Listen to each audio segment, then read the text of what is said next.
Então, vamos começar olhando para as ligações de hidrogênio que mantêm essa estrutura. Então, vamos limpar as cadeias laterais para a gente poder olhar e vamos marcar os átomos de oxigênio, vamos marcar os átomos de nitrogênio e agora vamos olhar as ligações de hidrogênio. Então, vocês estão vendo que essa sequência de aminoácidos, isso é um ponto muito importante que vocês têm que lembrar, que o que determina a estrutura secundária de uma região de uma proteína é a sequência de aminoácidos. Porque essa sequência de aminoácidos tem grupamentos que permitem estabelecer esse tipo de ligação de hidrogênio, tá? A gente está vendo que essas ligações de hidrogênio são essenciais para manter essa estrutura. Então, se a gente olhar, mexer nela um pouco, ela parece um tubo, não parece? Os grupamentos R estão todos para fora da alfa-hélice, a cadeia carbônica está aqui em branquinho e ela parece um tubinho. As cadeias laterais ficam expostas porque elas estão tentando evitar um impedimento estérico entre uma e outra. O que é um impedimento estérico?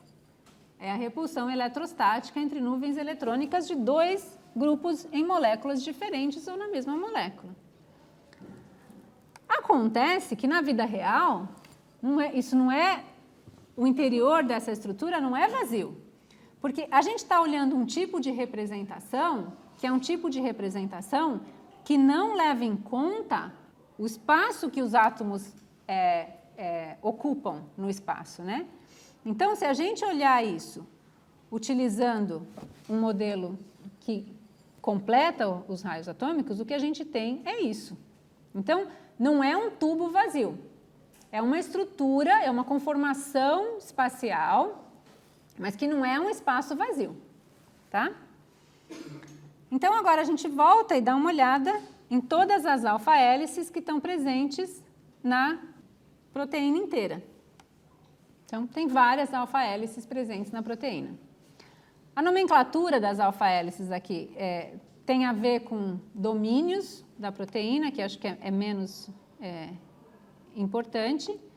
Então, tem domínios aqui que foram chamados 2, 3, 4, 5, 6, porque eles são domínios que pertencem a uma parte catalítica, e tem outras hélices que pertencem a uma parte transmembrana.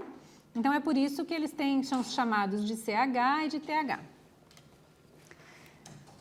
Então, lembra que eu falei para vocês que o que determina se uma sequência de aminoácidos vai assumir conformação de alfa-hélice ou outro tipo de conformação são as interações entre os grupos R dos aminoácidos constituintes? Então, se isso é verdade, vocês acham que tem aminoácidos que favorecem alfa-hélices e aminoácidos que desfavorecem alfa-hélices? É provável que sim, né, gente? Então, vamos, por exemplo, procurar alanina na sequência primária dessa proteína. Vai ser um pouquinho difícil da gente ver, mas as alaninas estão marcadas em amarelo, tá? E vocês estão notando que as alaninas estão sempre aparecendo no meio da coisinha dos aminoácidos marcados com azul? Vocês estão vendo como as alaninas estão concentradas em regiões de alfa-hélice? O que isso sugere para a gente? Se tem um monte de alaninas, se as alaninas que estão presentes nessa proteína tendem a se concentrar em regiões que assumem conformação de alfa-hélice, o que isso sugere para a gente? Nada? Eu acho que sugere que a alanina deve facilitar a formação de alfa-hélice, né, gente? Se a maioria das alaninas que a gente encontra numa proteína estão em regiões que são regiões que assumem a conformação de alfa-hélice, isso provavelmente significa que se você tem alanina, você tem uma tendência maior naquela região de formar alfa-hélice.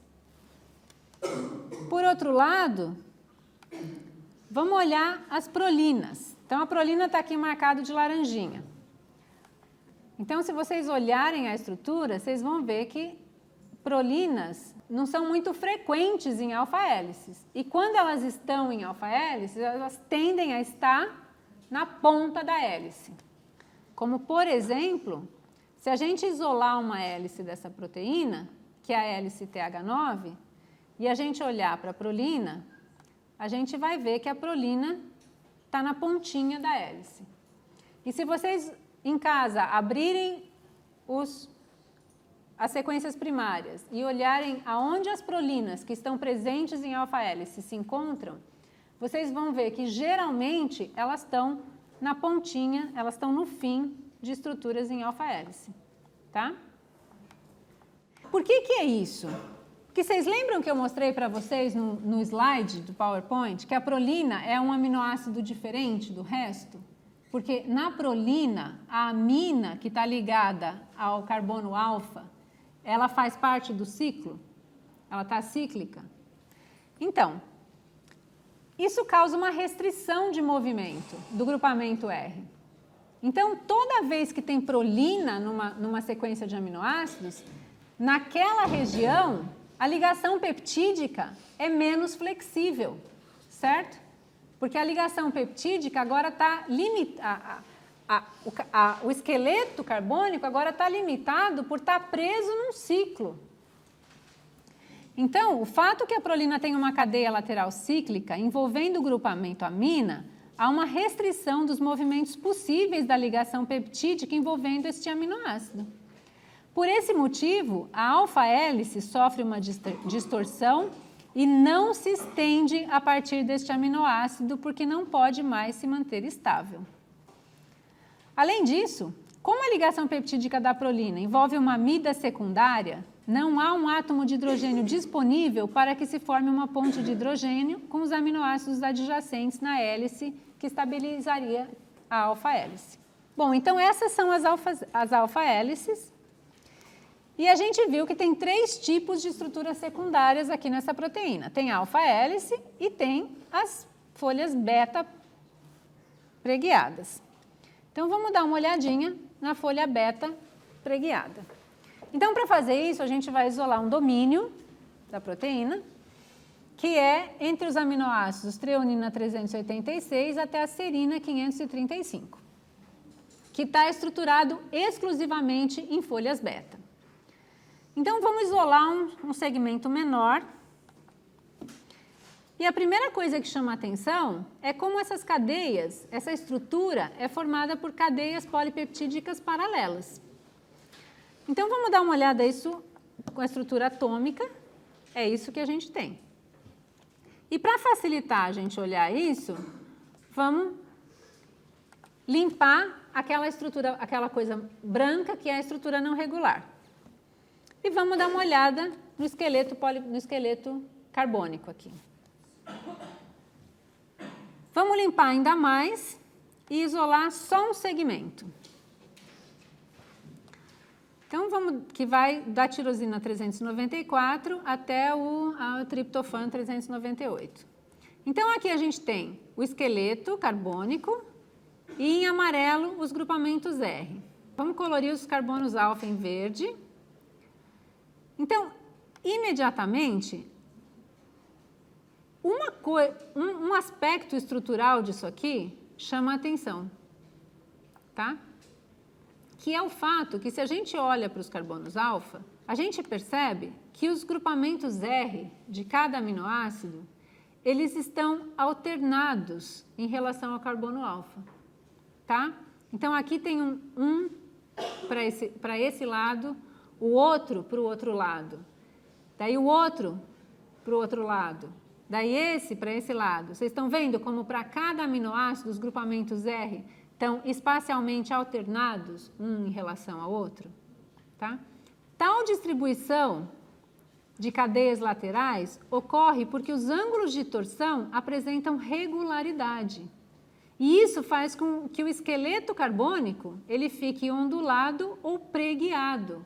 Daí o nome folha beta preguiada. Tá?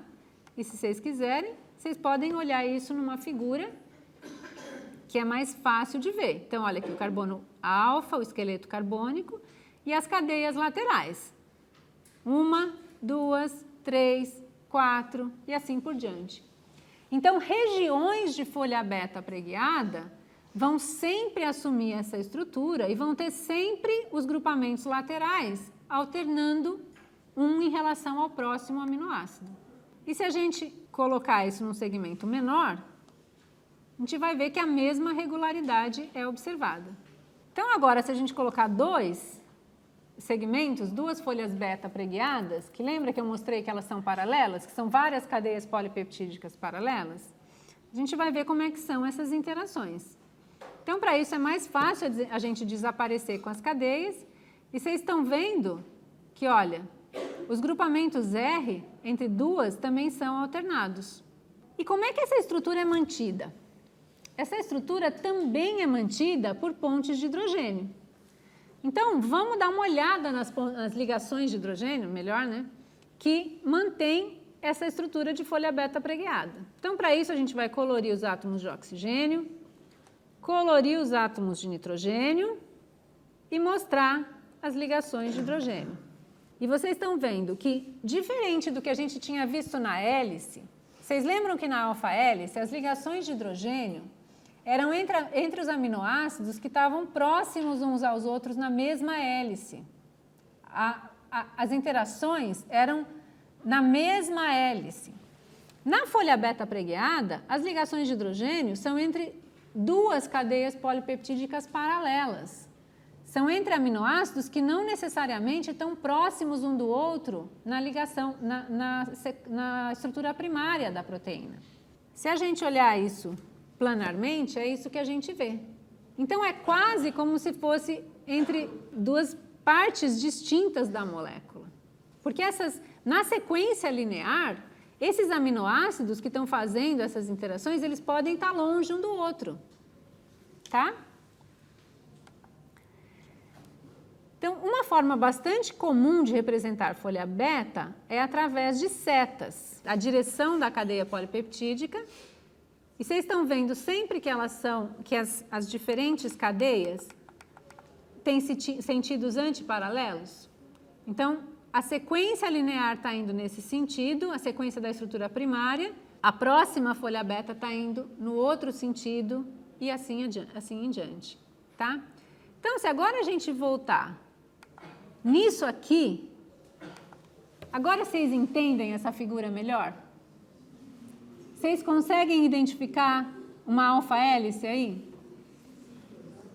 Olha, muito aqui agora todo mundo já entendeu que essa proteína é uma sequência de aminoácidos, é um polipeptídeo, que tem uma alfa-hélice aqui, uma alfa-hélice aqui, uma alfa-hélice aqui, folhas beta preguiadas aqui, folhas beta preguiadas aqui, estão vendo? E em sentidos antiparalelos. E o que sobrou são as regiões não estruturadas que a gente vai olhar adiante. Então, agora a gente conseguiu desconstruir essa molécula do ponto de vista estrutural? Agora a gente tem uma noção do que é isso? E que tipo de interações que mantém isso? E por que essas interações se estabelecem?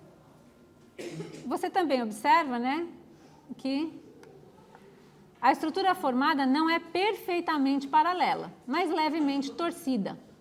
Essa torção é devida às interações entre os resíduos dos aminoácidos. E as folhas beta são comumente encontradas com essa estrutura, formando uma bola com fitas antiparalelas, que é bastante estável, ou seja, isso é a estrutura energeticamente mais favorável, tá? Então, agora a gente vai olhar para o terceiro tipo de estrutura secundária, que a gente não estudou ainda, que são as estruturas não regulares. As estruturas não regulares, elas simplesmente não têm nenhuma conformação espacial claramente definida, né? Então, o que a gente sabe é que numa proteína globular, cerca de metade dos aminoácidos estão assumindo estruturas secundárias do tipo alfa-hélice e folha beta preguiada. A outra metade é composta de estruturas não regulares.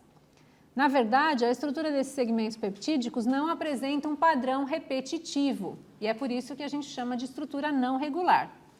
E nesse tipo de representação que a gente tem aqui, a estrutura não regular é mostrada como um fiozinho. tá? Então, vocês estão vendo esses fiozinhos aqui, são regiões que não têm nenhuma estrutura repetitiva.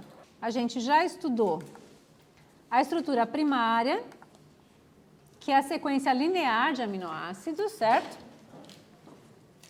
A gente já estudou a estrutura secundária, que é dada pelo arranjo espacial de aminoácidos próximos entre si na sequência primária da proteína, e são arranjos em alfa-hélice, em folhas beta preguiadas e regiões de estrutura não regular. Agora, eu só queria discutir com vocês a estrutura terciária da proteína.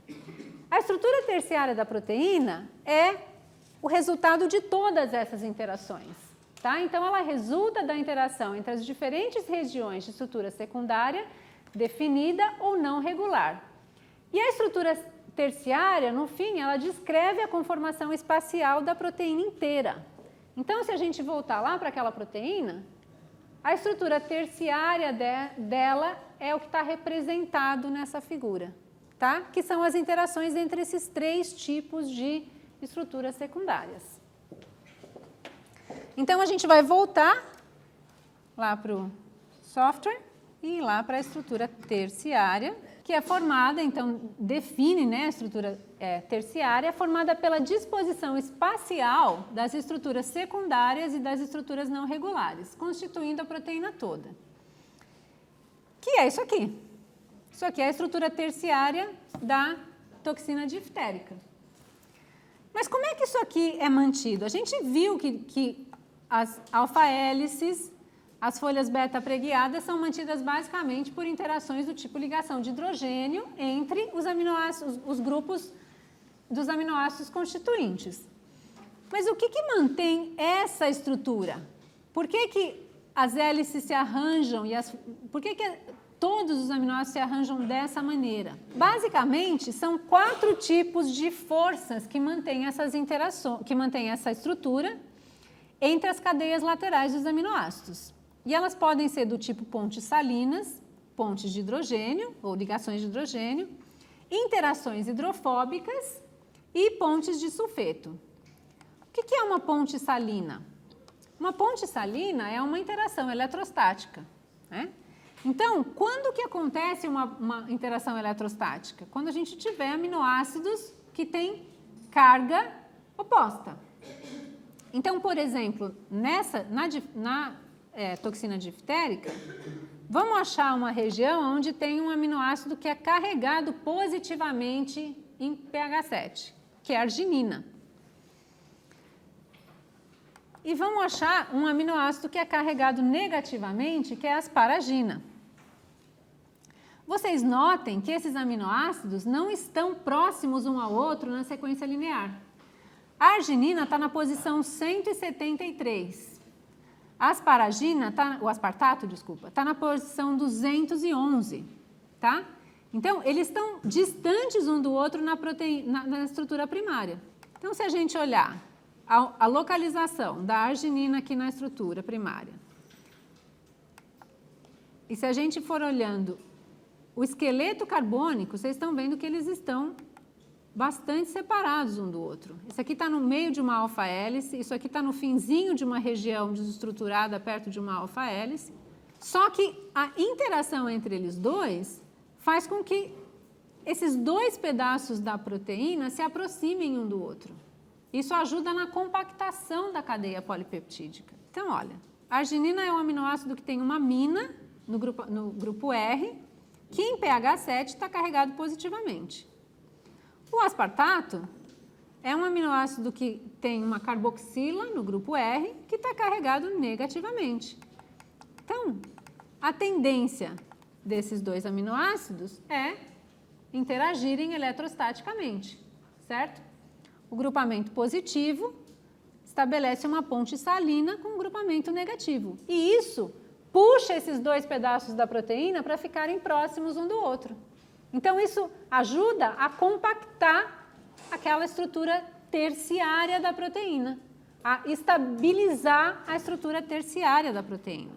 Da mesma maneira, então a gente pode olhar todos os aminoácidos que têm carga em pH fisiológico, eu mostrei para vocês na tabela.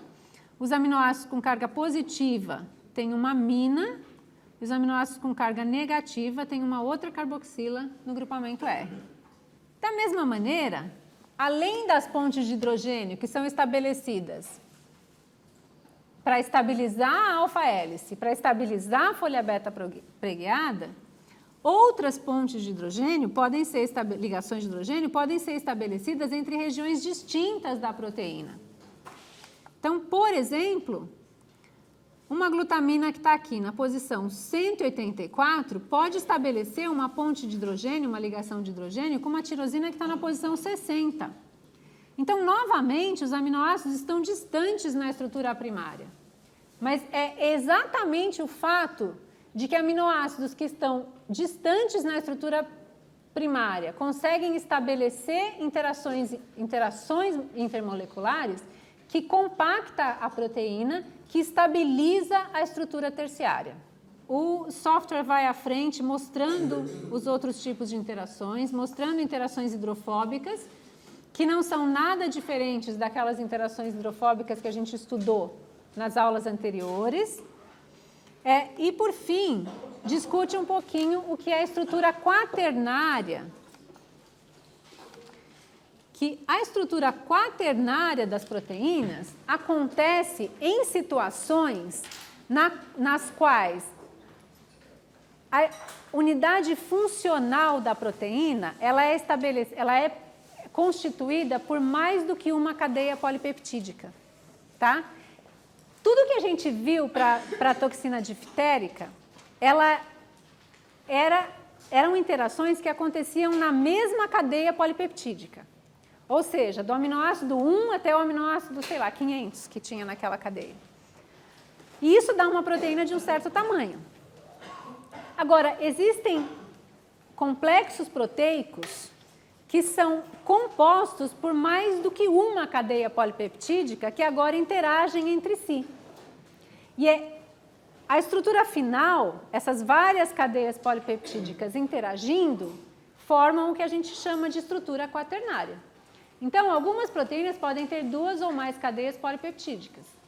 Essa transformação das proteínas em estrutura tridimensional é a estrutura quaternária, que são guiadas e estabilizadas pelas mesmas interações da terciária. Cadeias polipeptídicas muito grandes, que dão proteínas maiores do que cerca de 400 kDa, elas não são extremamente estáveis. Agora, complexos proteicos muito maiores podem ser estabelecidos pela interação entre várias cadeias polipeptídicas, formando complexos proteicos com massa molar da ordem de muitos milhões de Daltons, tá? Exatamente por causa dessas interações que são do mesmo tipo das interações que formam a estrutura terciária. E a isso a gente chama de estrutura quaternária. Tudo bem? Então, meninos, eu sugeriria fortemente para vocês que vocês entrassem no website. É muito fácil achar. Entra lá no Instituto de Química, desce aqui, clica em docentes, tá? Vai aparecer a lista de todos os docentes, vocês vão descendo até vocês acharem o professor Baiardo Batista Torres. Vocês vão clicar no nominho dele, vai abrir o website dele. E ele tem vários softwares de ensino que são muito, muito, muito interessantes. Daí vocês cliquem em software de ensino, aceita os termos, vai abrir um menu com vários diferentes softwares. Daí tem alguns que são de métodos experimentais, tem alguns de técnicas de biologia molecular, e lá embaixo tem o estudo interativo da estrutura de proteínas. Vocês clicam em iniciar, daí vocês vão entrar nessa página, daí vocês iniciam, daí está onde a gente começou, tá? Então, eu gostaria bastante de sugerir que vocês entrassem, que vocês continuassem da onde a gente parou, que vocês explorassem as partes que a gente já fez junto, porque tem muito mais recursos do que os recursos que eu utilizei aqui.